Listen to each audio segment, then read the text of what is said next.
All right, let's see how we are doing. Are we live? Check the tube here real quick to see if we're up. Looks like I'm seeing up. There we go. I am now live and checking my volume here real quick. Make sure we're going through A-OK. I am now live and checking my volume here real quick. Make sure. There we go. Yeah. Okay, that sounds pretty good. Okay, cool. We'll bring that down. And I'm going to connect there.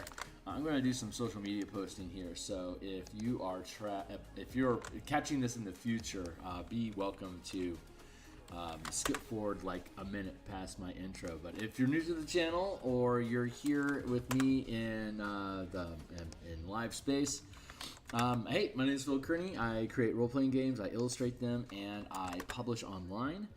And I'm going to be hold on here real quick. We're creating an adventure. We're publishing it on the DMsGuild. This is the first one that I have done so.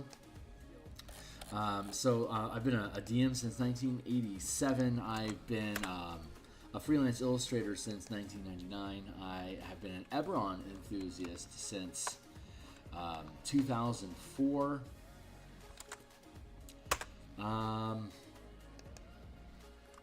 I've been creating content for 5th edition on the DMsGuild since 2017, but I've never actually published an adventure. I've been in a number of collaborations of creating like small maps or encounters, lairs, random stuff, but never like a full adventure that I've created myself. So the old Gold Andy Healy and Stuart Braz, we collaborated to create the Crystals of Mavar, which you can see here on screen right now. It's the cover that we created. Let's see, what buttons do I need to press right now? I'll go to here, here, and then, okay, so I finished my social media postings. If you're on the X Twitter platform, I am at Theurgy. If you want to get notifications when I'm live, different coupons, art that I post during my art stream, stuff like that, be welcome to join me at Theurgy. On YouTube here, please do like, subscribe, and hit the bell icon to get notifications when I'm live in the future. Thanks a lot to new subscribers. I really appreciate it. We're at episode 330 right now, and this book cover we created back around episode 40. You can see the entire playlist from beginning on this this link here. Here's a slew of books that I've already created that are on DMsGuild to show you like the kind of stuff that I build for 5e mechanics. They're all free preview. You can look at any of them. They all come with, well, most of them come with tokens. Not all of them. Like there's a couple like one-pagers and stuff like that. But most of them come with assets that you can download when you make a purchase. If you think this stuff is cool, you have free use of it to view online. I don't make books for you to buy them. I ask that you buy my books to encourage me to make more. So look at what I've created, enjoy it. If it brings value to you, consider making a purchase, joining me on my Patreon, and let's play some games. So I'll be back on later on today in about let's see, it'll be 2 o'clock Seattle time when I'm back on. That's about a little bit more than 7 hours from now. So I stream 10 times per week, Monday through Friday. In the morning like this, we do token and map art for the Eberron Adventure that we're currently creating. And in the afternoon, at lunchtime, and in the evenings when I stream, lunch at 2, or rather on Tuesdays and Fridays, just like today, I stream at lunch. I stream in the evening on Mondays and Thursdays, and then I have an open workbench on Saturday. And so Monday through Friday I do the Eberron art on the workbench on Saturday, as well as Monday and Thursday night like last night, and Tuesday and Friday at lunch like today. I do design work, so we're rebuilding the color mana system for Magic the Gathering into 5e 2024 mechanics. We're also building the martial power system, which is an alternate magic system for martial characters to have the same amount of resources and options to prepare that casters have, kind of along the vein of the Book of Nine Swords from the 3rd edition. I think they were on the right path there. They kind of veered away from the idea with in 4th edition. They had literal martial powers in 4th edition, but casters didn't really have spells. They had powers as well. So subtle difference, but it was a matter of feel, and there needs to be a different feel between martial and casters for the just for the health of the game, so everything doesn't feel same.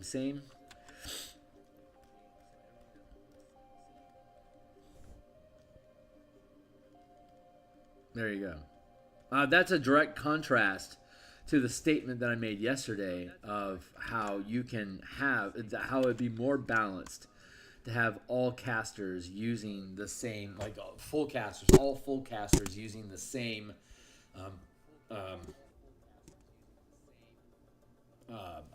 Warlock style resource of the short rest mana. Excuse me, hiccups.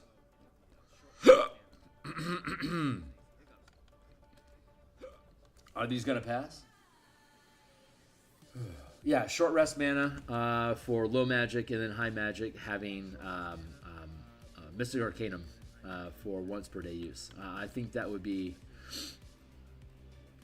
a much better system overall for full casters, because it helps scale them to the same level of power that the half casters and the marshals have to a degree.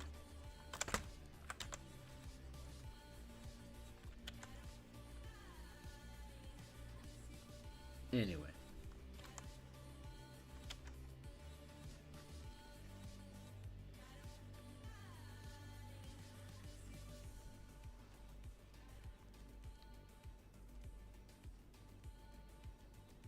I digress. So we're making a Yugoloth. Yugoloth are the most intelligent ruling creatures of the Plane of Mabar. The necromancers in the adventure are attempting to open essentially open a portal, permanentize a manifest zone to the Plane of Mabar, where undeath, darkness, the things that go bump in the dark reign supreme. By opening up that gate, they can the necromancers can harvest materials from Mabar, basically to just sell exotic materials. Okay, so the adventures starts in Karnath along the edge of the Karnwood, where a refugee village has cropped up since the end of the last war. And just basically people repositioning themselves around the nation after the war ends. And since farming is supreme after a war, there's open land. The nation of Karnath isn't really questioning who's where, as long as whatever they're doing is productive for the healing of the nation of Karnath. And so I'm gonna mess around with this real quick.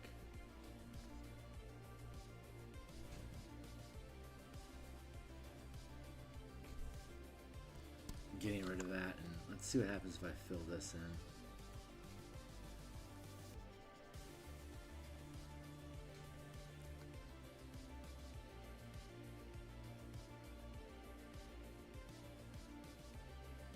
Kinda. All right, I'm going to drop this away. We're going to go back to here. Let's bring this back up to max. I'm going to mess around. I'm going to mess around with the line art just a little bit more, because I don't like how that eye is sitting currently. Yeah.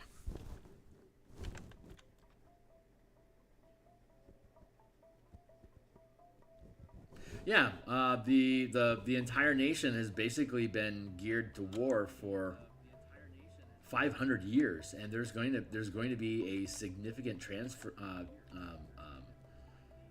period of adjustment out of military, out of perpetual war, into a time of peace. So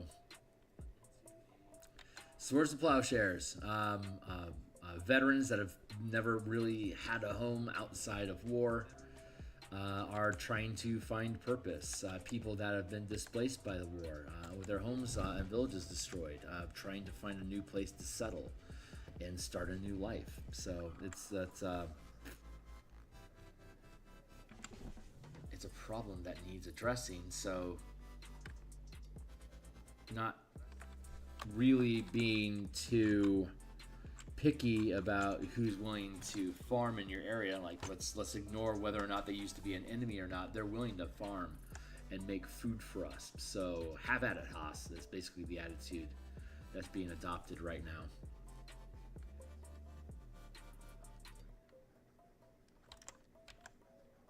So it starts off with farmers having a complaint that there's people going missing.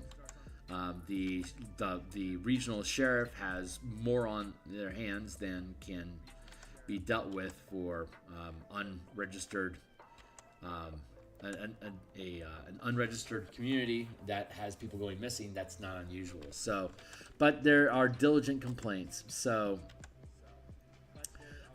your characters are deputized to have official authority in the situation to quell. Basically, the deputization is a means of adding authority without actually having to waste the resources of authority by sending in stand-ins / adventurers to basically listen to their problem and move on. But there's actually a problem, and the players are the only ones around to solve it. So cheers. I am in the process of fixing this frame here.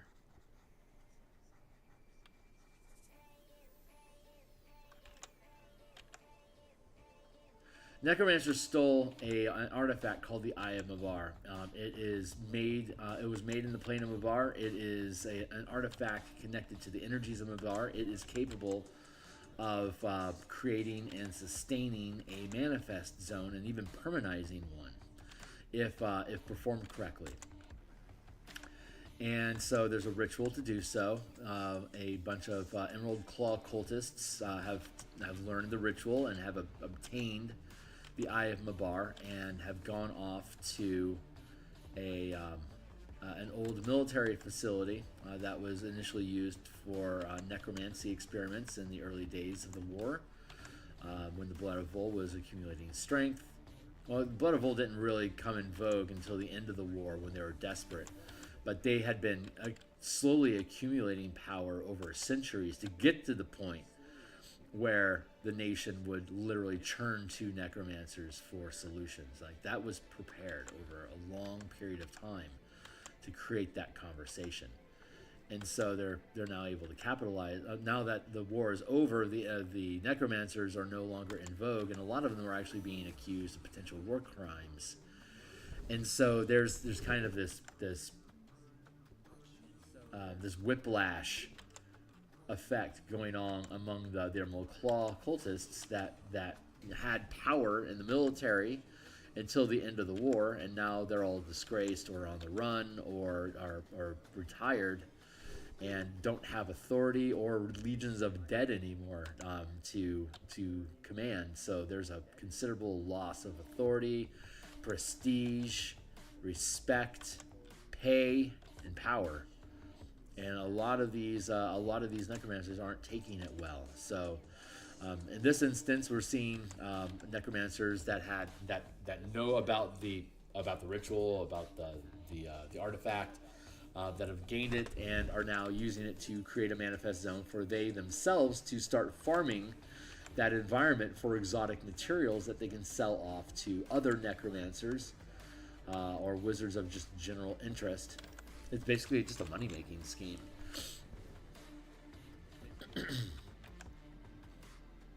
with like incredibly high stakes. Like, if they permanize the manifest zone, they don't necessarily know that there's a portal being created as a result of this. They just think that they're stabilizing a manifest zone. They don't know that a portal's going to open, and they don't know that the guy that's performing the ritual is going to be killed. And as part of the process, and then transformed into a Yugoloth, that then becomes the guardian of the portal to usher through more undead and Yugoloths into normal reality to take over the world. So, stupid necromancers, you doomed us all. Isn't that just a common trope? So let's play with the classics and go with that. So the farming community is complaining about necromancers basically farming in the manifest zone to gather all these weird exotic materials. But as the manifest zone continues to grow in power and stability, it starts raising the dead with the necrotic energy that's just leaking from the ritual and the building portal into reality around us in the world of Eberron. And so it's an old necromancer research facility. What do you do? How do you research necromancer? You kill stuff. So there's tons of unmarked graves, as well as a military cemetery that's been forgotten about. And so that's been basically buried underneath the Carnwood Forest, and as this manifest zone continues to grow and the vegetation rots away from the necrotic energy, it exposes the cemetery, and all of the unmarked graves start animating the corpses within, and they just get up and start shambling out. And so, hey, look, there's a village over there. Let's go eat a bunch of people, and that's what they're in the process of doing. So, people go missing. There's undead showing up in the forest. These farmers are scared. They're asking for help. They are undocumented. The sheriff is like, I don't know how involved or on books I want to make this. So you guys go help out. And so that's what leads the team into finding out more about, about finding about the Animal Claw, about the undead in the forest, about the graveyard, the underground facility, the Eye of Mabar. They go in knowing none of this stuff, but you discover it over the course of the adventure. However, there are alternate plot hooks that you can use where you do know all of this stuff, and your job is different. Either to say, go destroy the Eye, kill the necromancers that are performing the ritual. Another is rescue the villagers that have been captured because you know that they've been taken. Another is kill the necromancers, but then usher in replacements so that somebody else can be performing the ritual a little bit more quietly without as much trouble. So there's 5 alternate plot hooks. And then there's the core sheriff plot hook, and you can blend any number of them together. You can use them separately. A professional DM could use the adventure repeatedly with different scenarios, so that the DM continues to gain more proficiency with the material, but is able to blend in different plot points. Each plot hook has a different objective, has different resources provided to the characters, different rewards as a result of the adventure if it's part of an ongoing campaign. Or it could be ran as a one-shot where you're just, hey, let's go beat up some undead, or let's go into this cemetery and fight monsters in there, or let's go explore this flooded fortress, or it can just be an encounter resource where you can use all the maps, tokens, and encounters that are detailed throughout the adventure to just basically feed into whatever it is that you're doing. Plus, there's all the map tools to be able to build forests and different type of environments that you have all the tokens for, and like tree tokens and a generic forest floor with the tree tokens and like fallen logs and rocks and brush blinds and all sorts of just tokens that you can build maps with. So at minimum, you could use this just as a forest resource, or just a bunch of random maps, so like random dungeon maps, or like little vignette maps, or like little gazebos and stuff you can have little battles around. These are all actually really useful things for a DM to have. So they're all separate assets that can be extracted from inside the adventure for you to make use of. So it has those different ways that you can use the adventure to come back and use it again.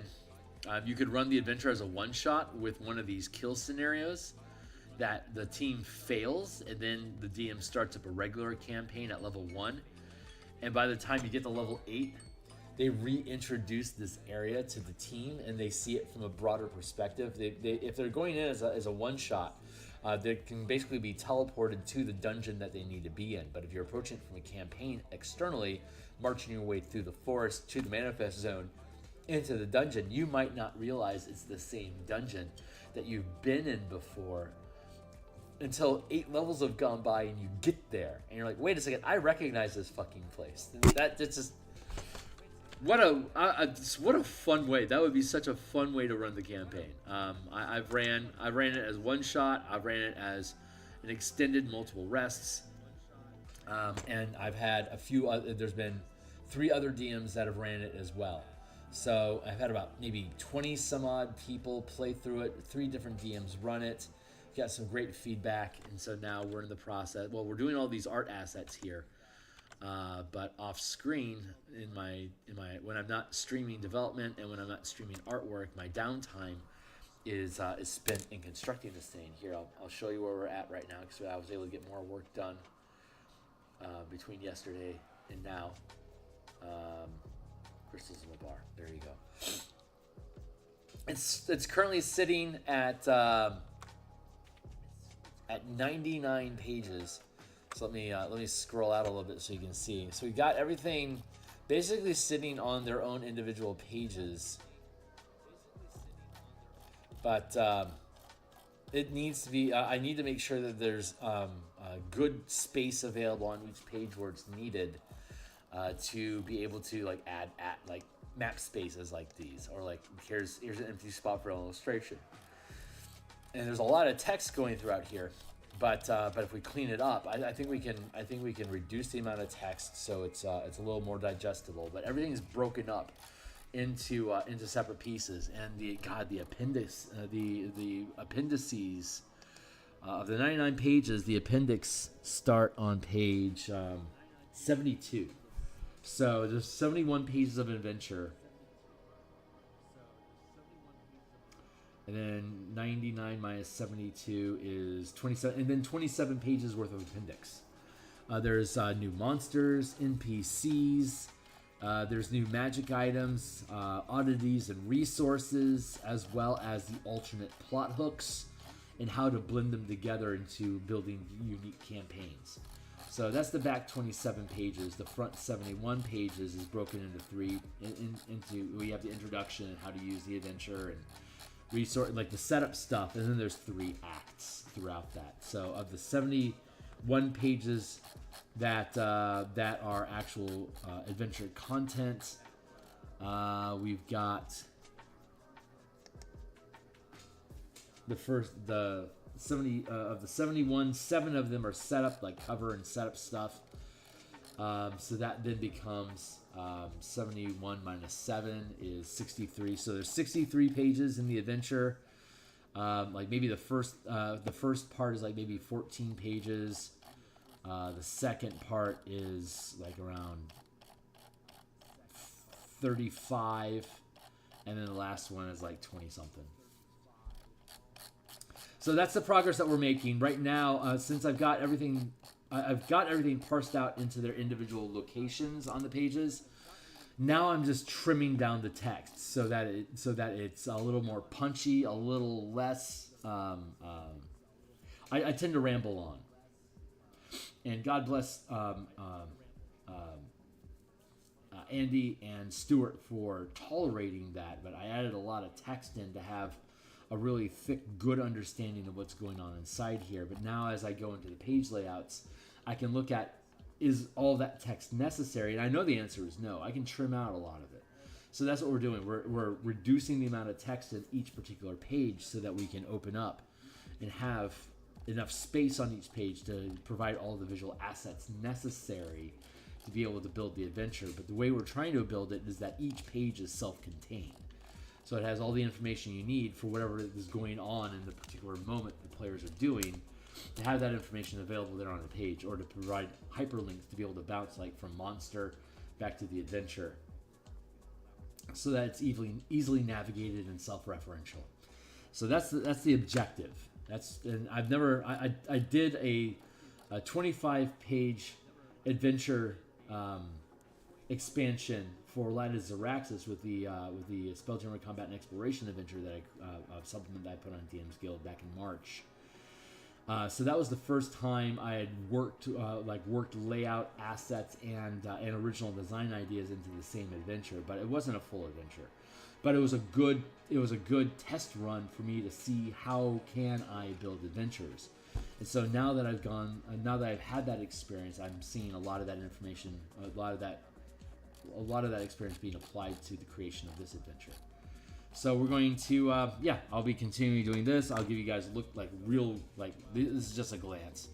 But the goal is, once I have all that locked down, we're going to pull each page here into Photoshop, and then we're going to paint directly on the page, and then reload it into the PDF. When all the pages are colored, we then bundle the assets with the actual adventure, and then we publish it on DMsGuild. I'm hoping the layouts are going to be done by the beginning of November.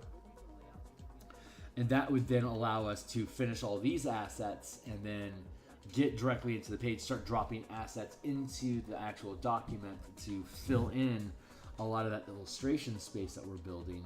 And then beyond that, we will then start working actual new illustrations to make everything blend together. So, fun process, heavy lift. Having said all that, I'm going to get back to work.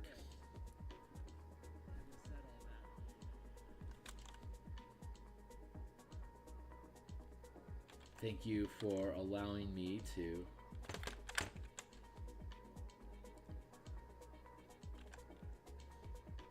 walk through that process with you.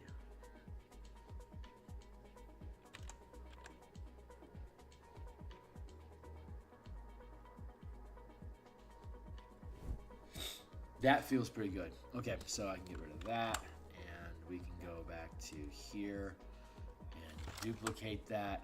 We're going to go to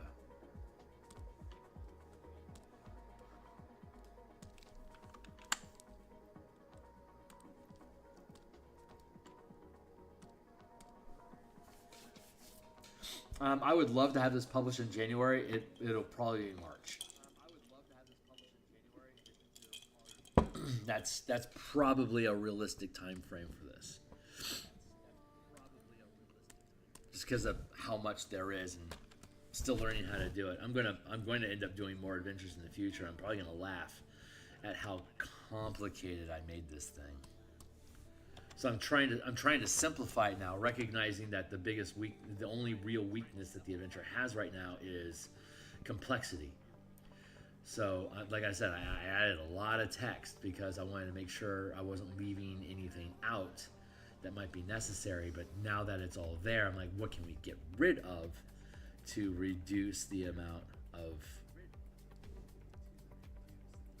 mental processing that people have, like less stuff to remember. I'm trying to make it as simple as I can.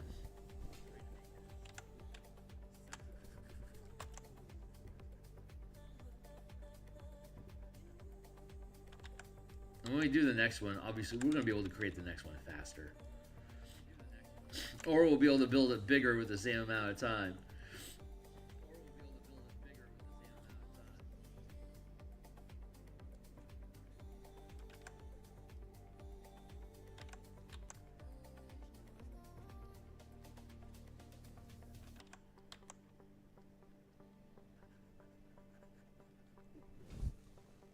Yeah, that looks good.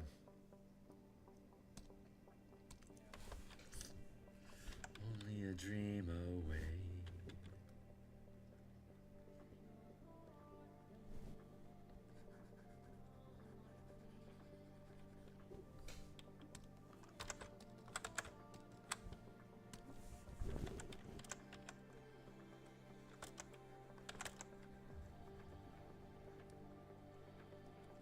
Like that. It's darkening the claws just to make them dark. We'll lighten them up later.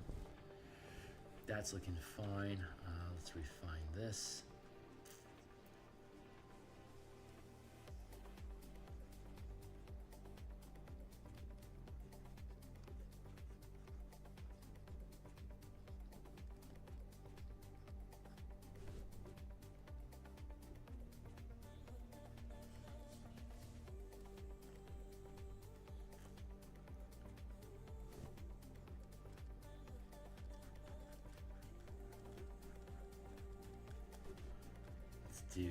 let's do like that. It's raining in Seattle. I love the rain. I am so happy. The Pacific Northwest is beautiful, and the weather is amazing. The spring, let's say it like this: autumn, winter, and spring have rain, but summer has virtually none.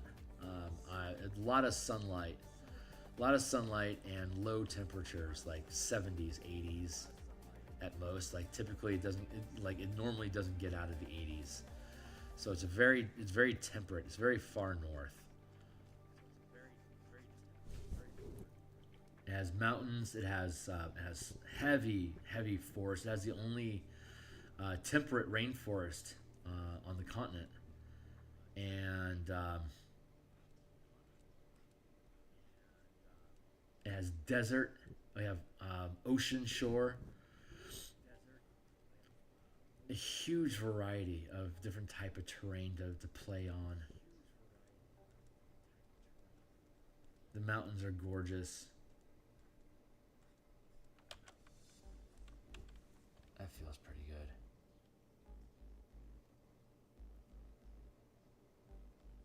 It's a very rudimentary base. Let's check our references, because references are king.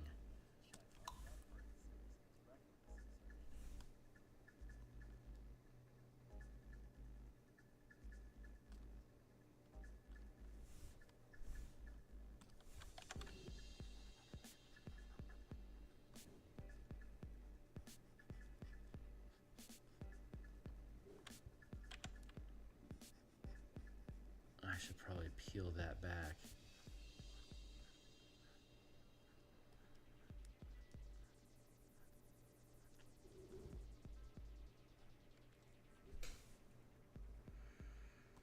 Well, fuddle stacks. We're back at messing around with line art, so guess that's what we're gonna do.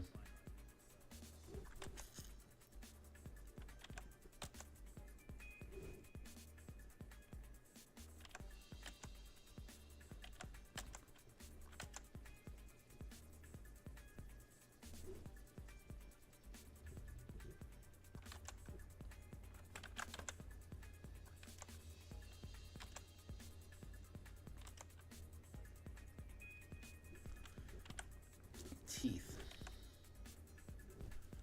That's what they want. That's what the people want. They want teeth. Let's drop that down here like that, and let's pull that forward.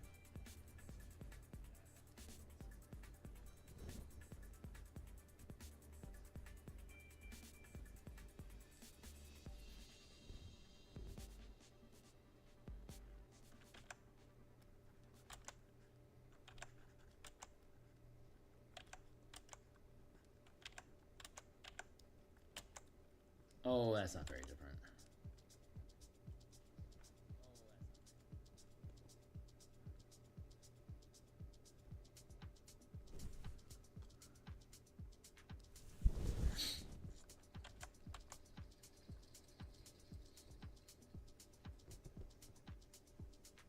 Like that. That feels good.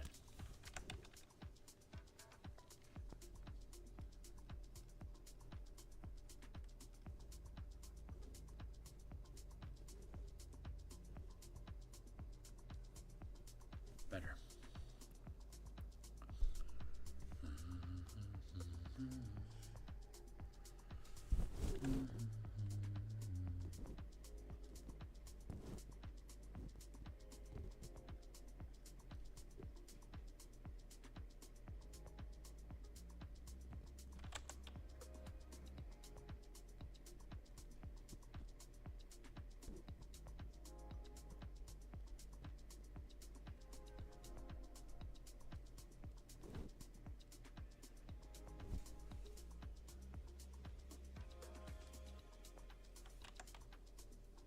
Hell yeah.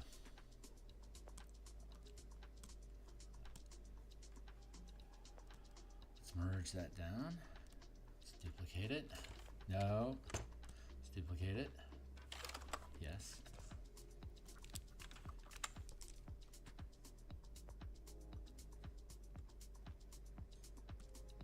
Excellent.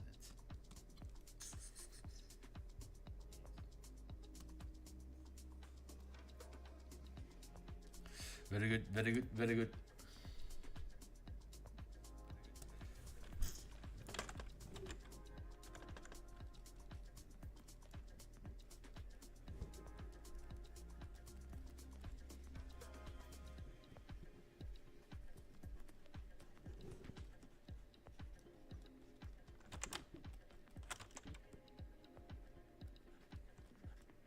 We'll pick a different color for the teeth eventually.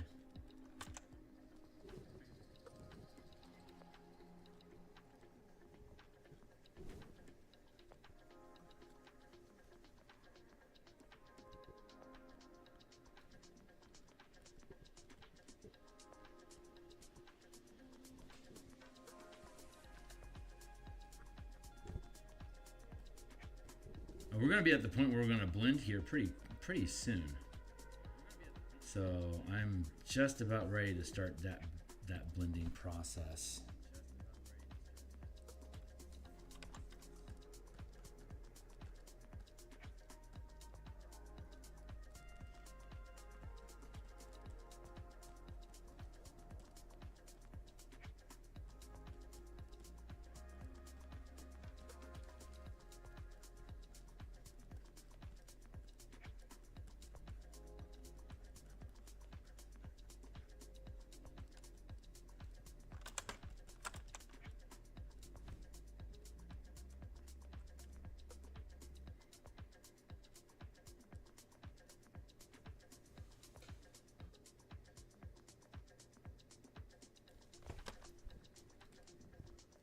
Okay, yeah.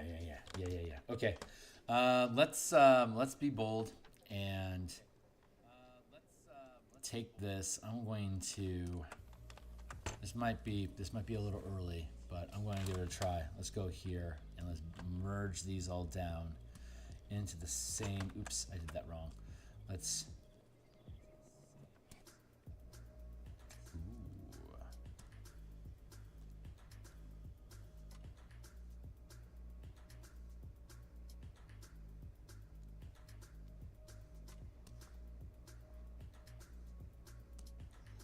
Let's do like that.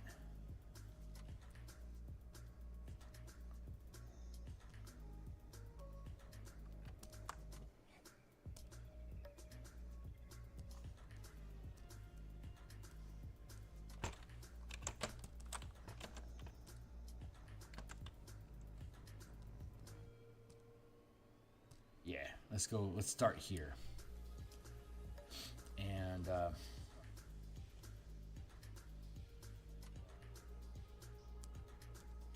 how'd that happen? Wait a second.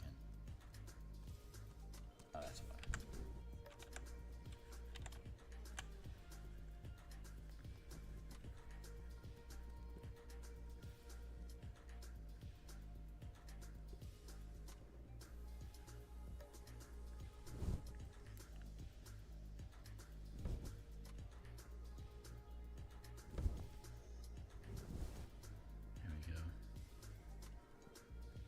All right, so let's bond this all together and start using it to no merge. Yes.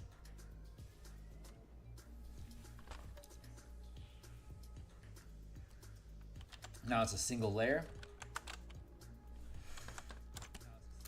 We can start smudging this guy. I'm just gonna actually smudge out the eye for now.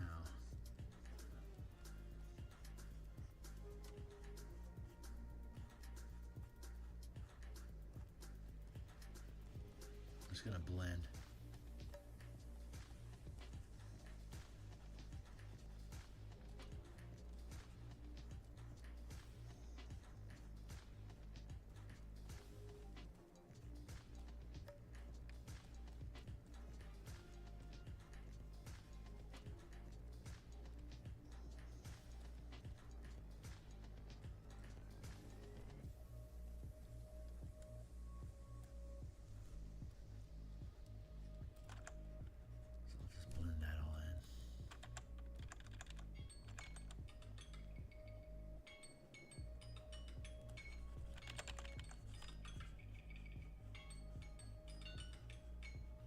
Heyo!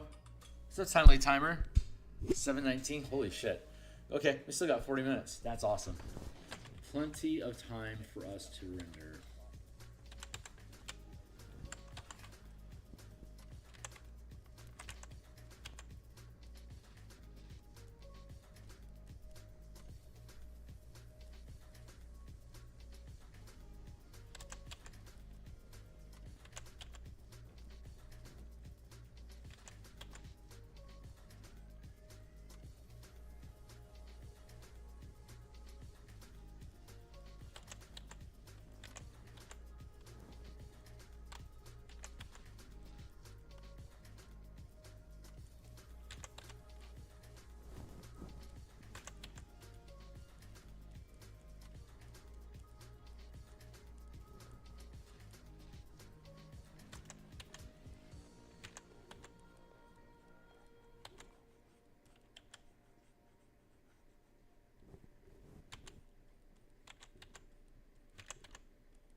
This guy looks awesome. I am very, very happy with this piece so far.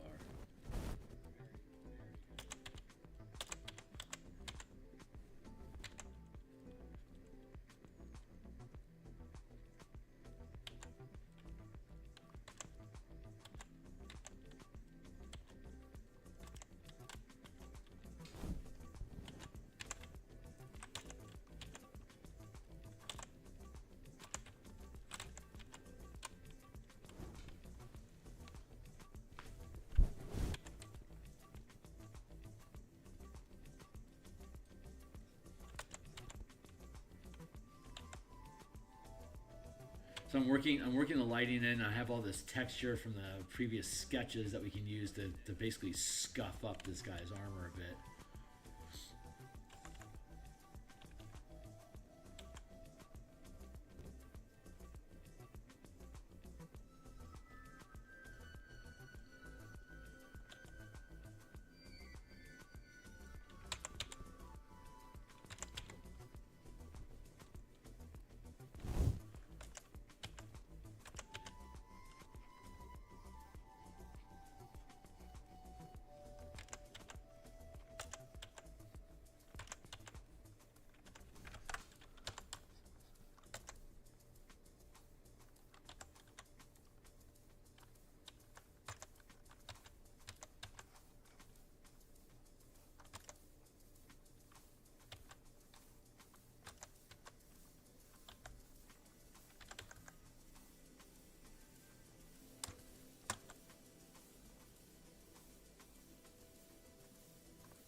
And see, with when we color, the line art becomes significantly less important. I use the shadow basically as form, like as form shadow. It doesn't have a lot of value to me outside of that.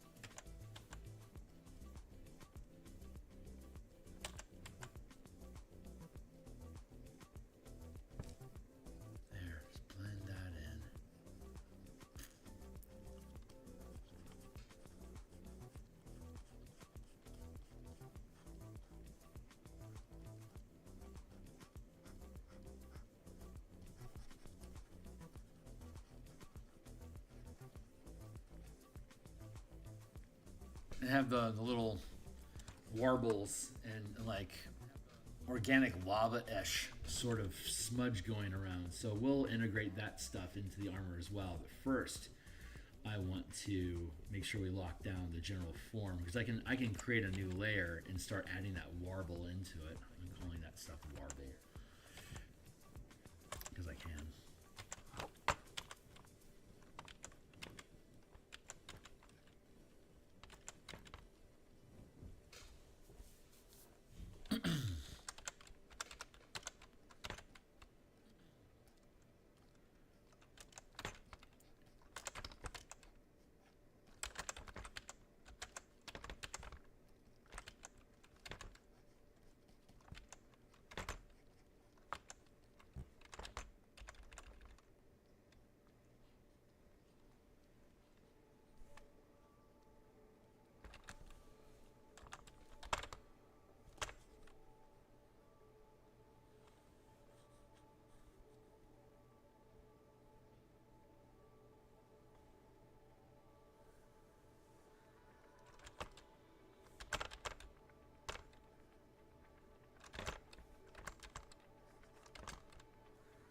For stray bits.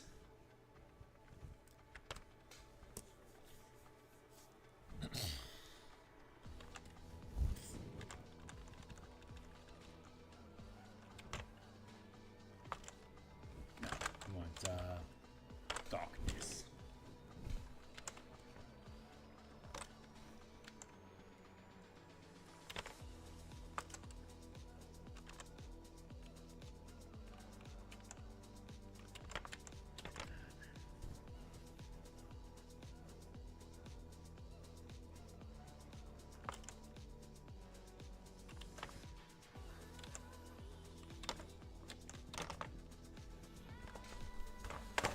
Keyboard's being noisy. Where's my coffee? Oh my god, I need coffee.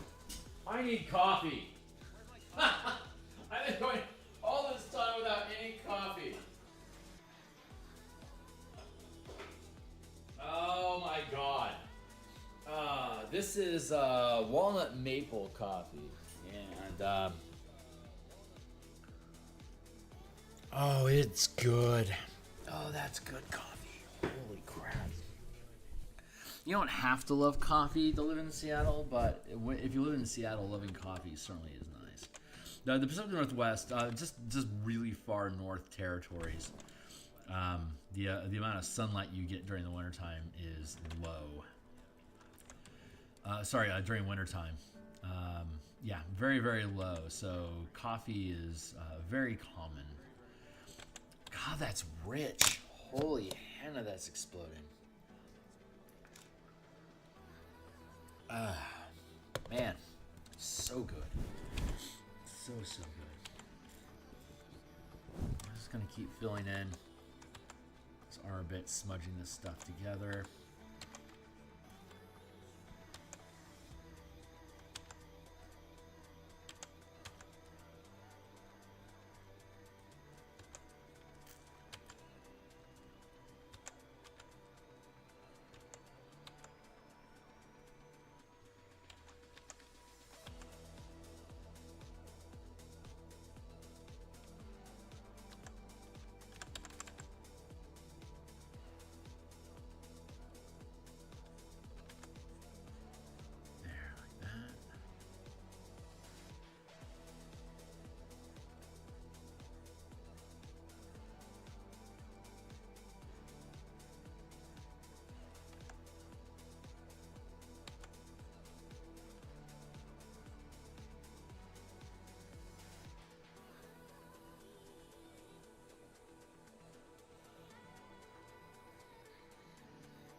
Good.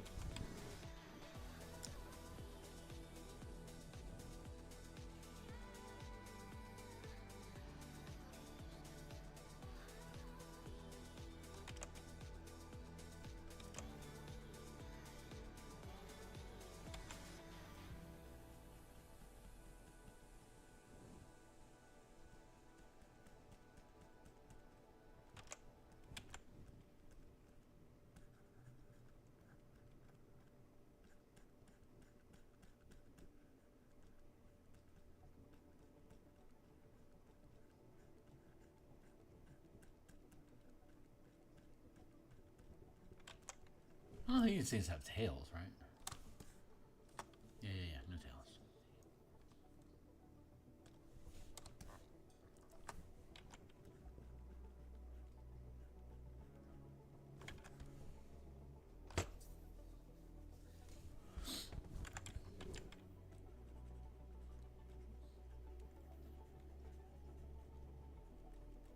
This has warbles all over it too, right? Yeah, warbles everywhere.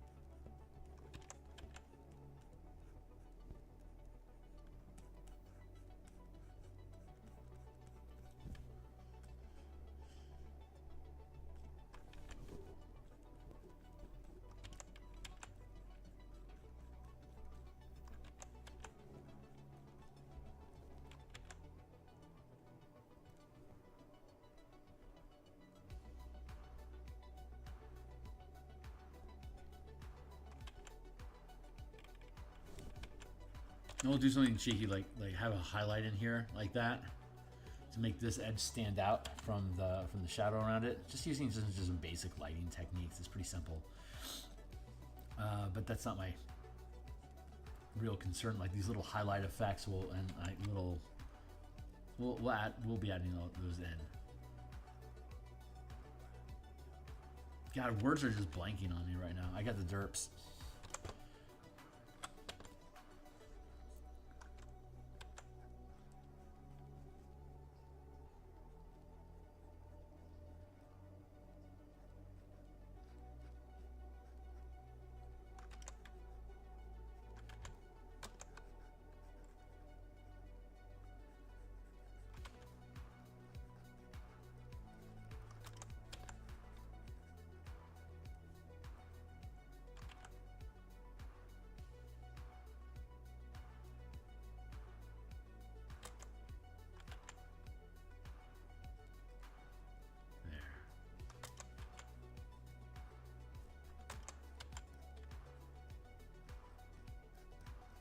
First, this is going to smooth things in, and then we're going to add a new layer for all the weird molten texture.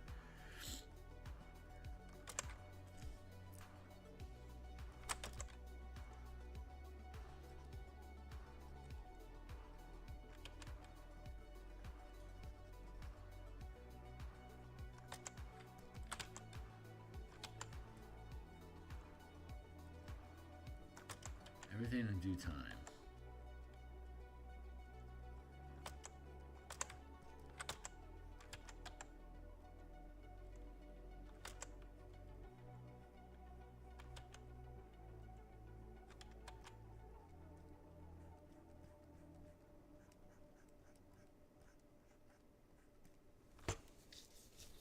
That feels pretty good.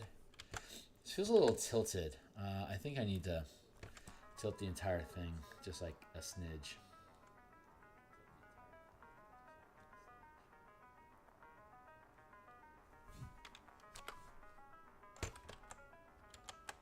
Yeah, that does feel better. I will add a cast shadow underneath it to help ground it. Like literally. No. Here.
Yeah, it feels good. I like it.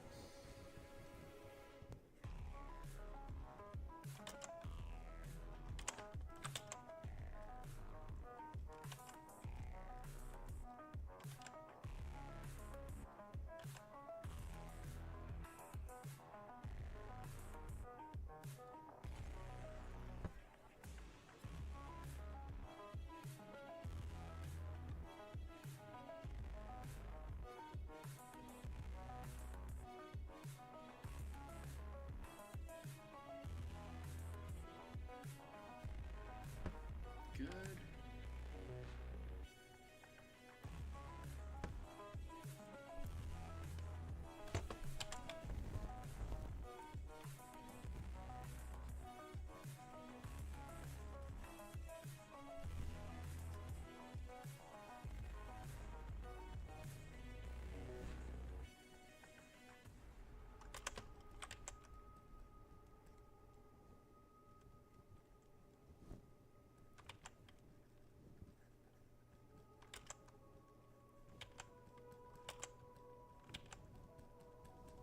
I know all these little barbs, we're going to have to end up doing them again. What with the lighting, it sucks.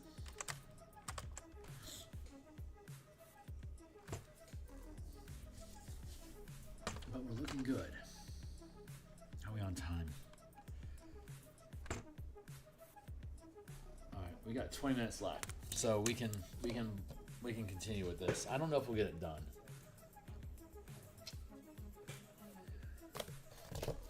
But we're close.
Feels good. That feels really, really good. So let's see if we can start pulling out of here.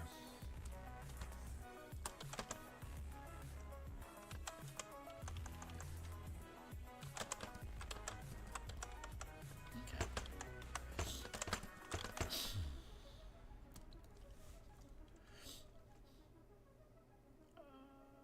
But cool. All right, so we can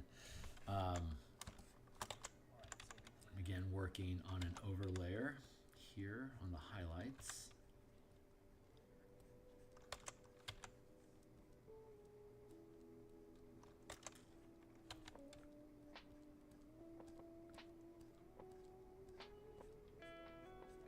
I'm using a separate layer above the work we've already done so that I can add these highlights without and smudge it around without impacting the rest of the structure we've built up underneath it already. I want to preserve that. I like how it sits. Get in here too. I like that.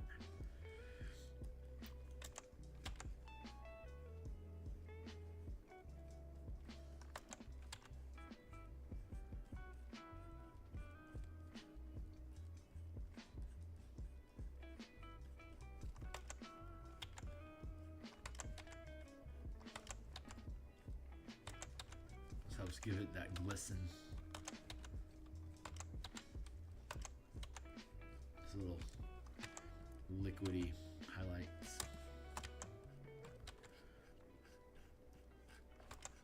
I'm just gonna slather this highlight across the tone because we're gonna redo the barbs anyway.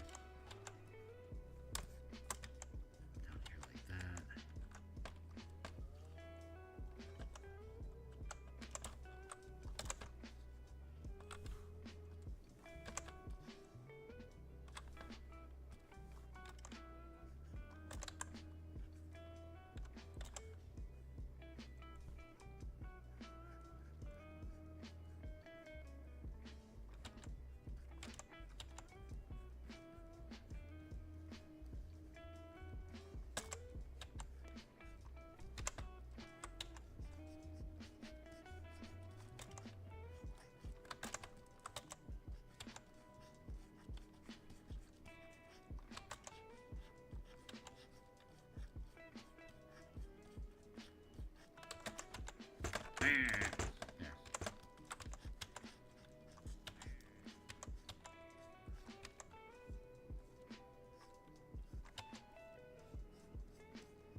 Yeah, that'll be fine.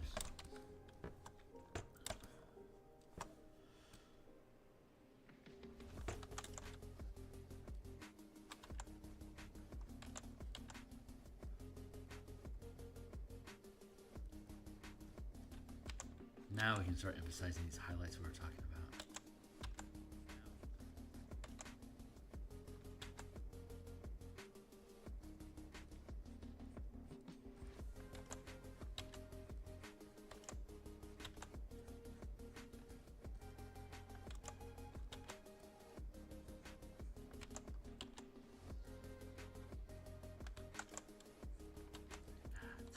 There we go.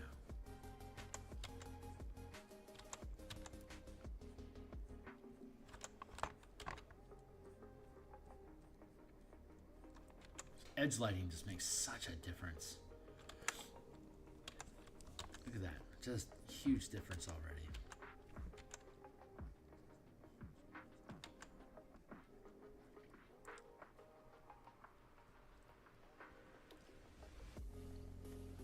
Right now I'm just smudging in some highlights, and then we'll go back through and we'll smudge in some shadow with it.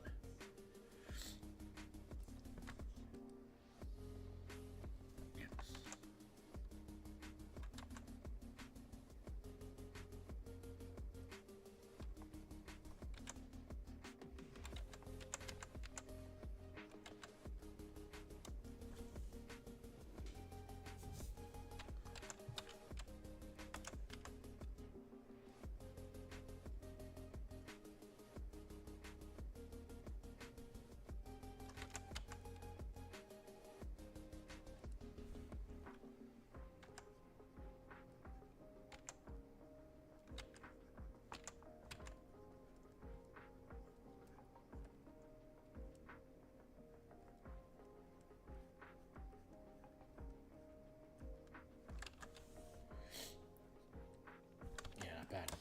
Let's do the same side of edge work over here.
There.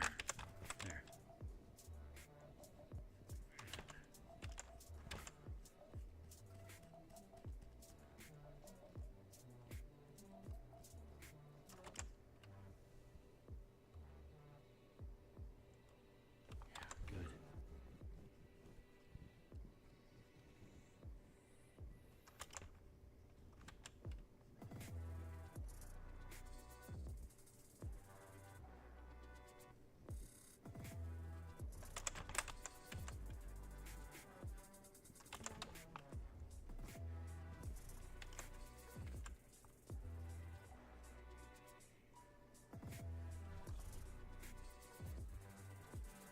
Feels really, really good. I love lighting effects. I love sharp lighting. So much fun to render.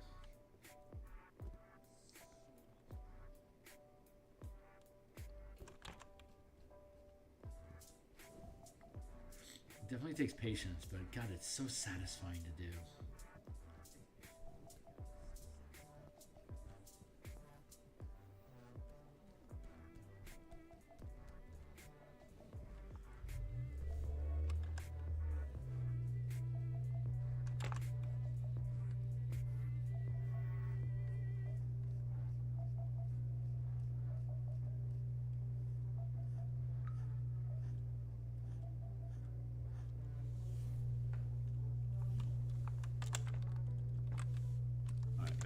highlights.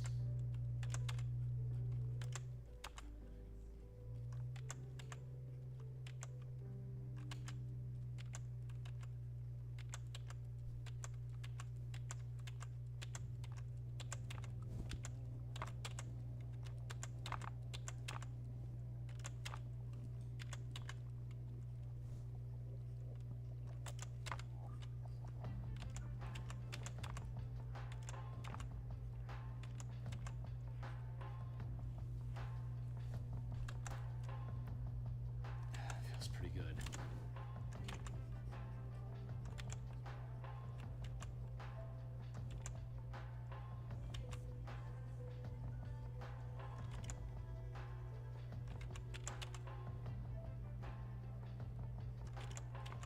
And there are plates. No, it's just the broad form. This.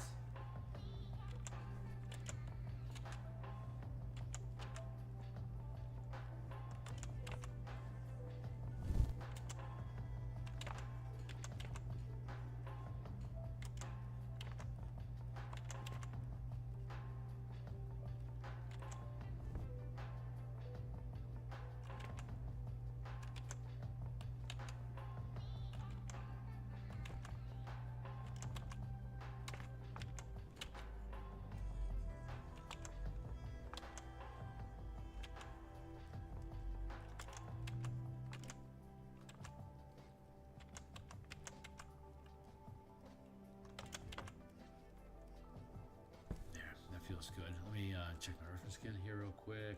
Like it. Okay.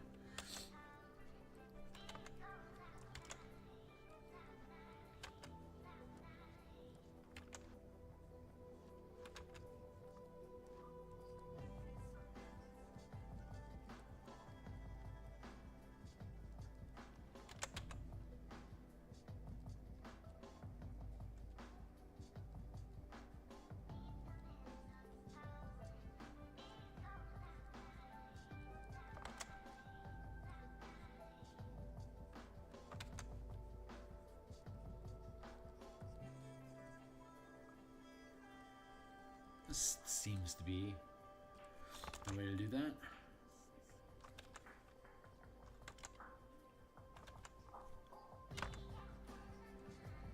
And I don't think it's supposed to be symmetrical.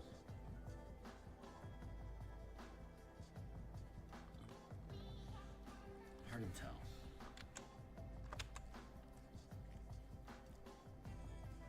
My burps taste like syrup. It's the walnut, the maple. Sorry, it's a maple walnut coffee. So when I burp, it tastes like maple, which in turn tastes like syrup. Syrup.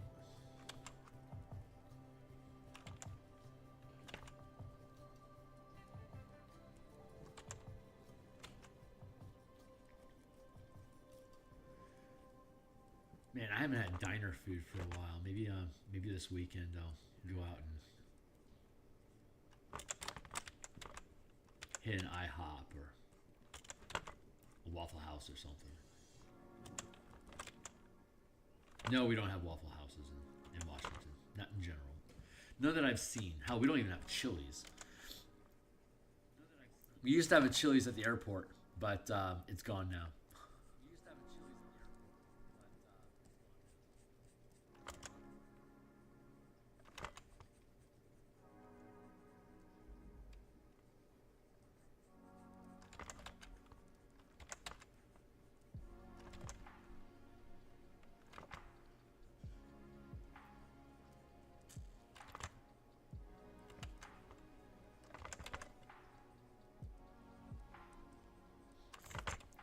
That's feeling really good.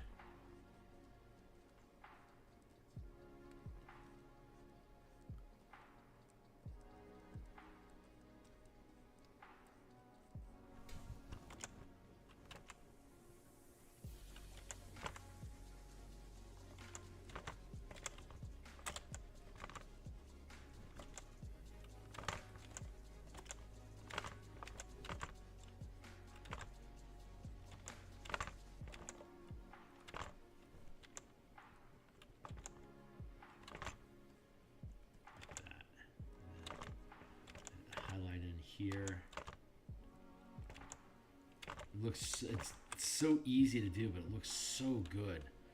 Having the rim lighting over the shadow just always looks so good. It's such a cheap, easy hack, but such a difference.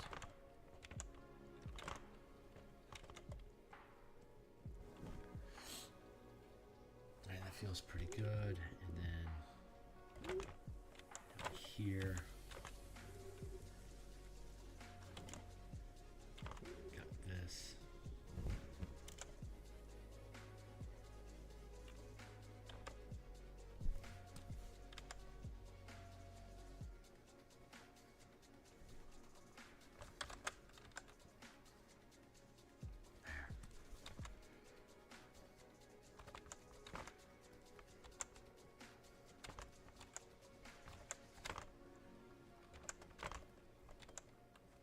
We have one more Yugoloth to do after this one. It'll be an Ultraloth, hatching from the chrysalis of the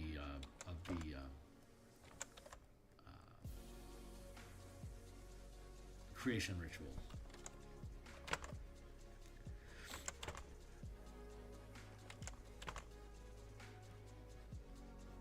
I just want to create this underlighting layer here.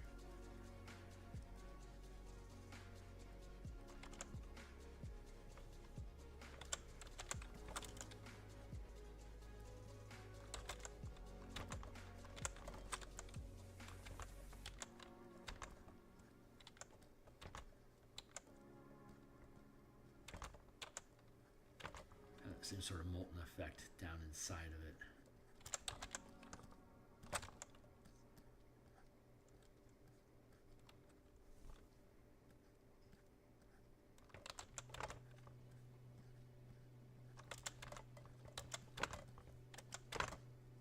All right.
Feels pretty good.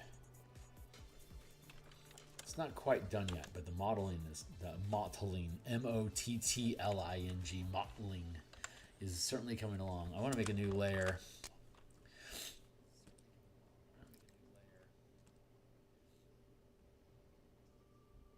Yeah, I want to go back with a basic color here. I want to start layering in basic color back in to help reduce the amount of highlight that we're getting on that armor.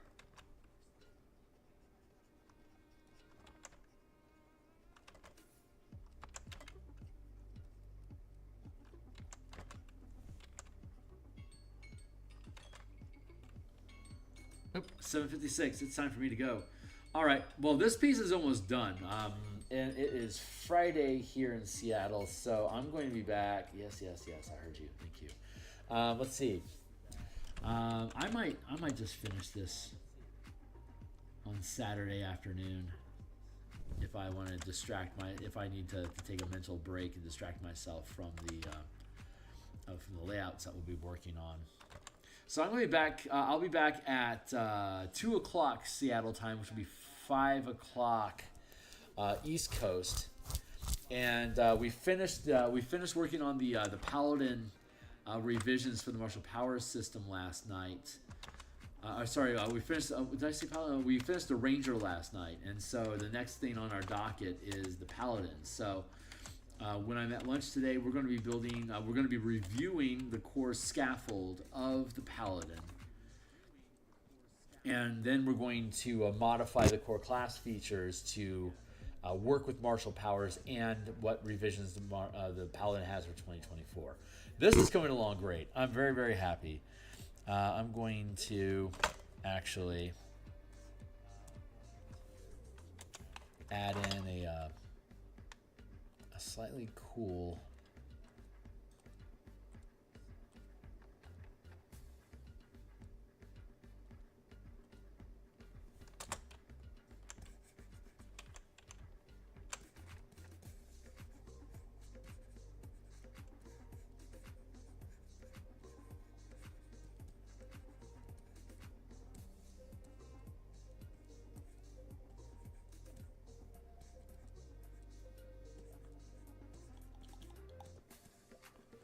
something like this. But yeah, we're coming along. This is going to end up being a really great piece when it's done. I'm happy with it so far already. So yeah, I'll be back. I'll be back at 2. It's 8 o'clock now. 2 there. So I'll be back in 6 hours? Yeah. So. Anyone that's been tagging along, thanks a lot. If you're new to the channel, I'm here 10 times per week, so stick around if you want. Like, subscribe, catch me on Twitter, Discord, Patreon. They're all linked down below. Check out some of my books, also linked down below. And I'll be back. I'll be back in 6 hours to work on the 2024 Paladin Martial Powers. So thanks a lot, guys. See you then.